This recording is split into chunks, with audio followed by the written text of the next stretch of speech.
প্রতি সন্তানের ভালোবাসা। শরীরটা যে এত খারাপ করবে বুঝতে পারিনি। এখন কি করব? ঘরে যে কটা টাকা আছে সে তো মনে জন্মদিন সেই জন্য রেখেছি, সেটা দিয়ে তো ওষুধ আনতে পারবো না, তাহলে তো মেয়েটার মনটা খারাপ হবে। কি করব? মেয়েটাকে জন্মদিনে পুরোনো জামা পরলে মা হয়ে মেয়েটাকে কি একটা নতুন জামা এনে দিতে পারবো না?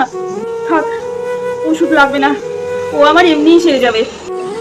মা, এই নাও, আমি তোমার জন্য ওষুধ এনেছি, খেয়ে নাও। কি রে মনে ওষুধ? তুই টাকা কোথায় পালি? আমার জন্মদিনে তুমি নতুন জামা দেবে বলে যে টাকাটা রেখেছিলে, আমি সেই টাকাটা দিয়ে এনেছি। মনা, তাহলে কি তুই জন্মদিনে পুরোনো জামা পরবি? জন্মদিনে যে নতুন জামা পরতে হবে সেটা কোনো মানে নেই, তুমি আমার সবথেকে বেশি মূল্যবান।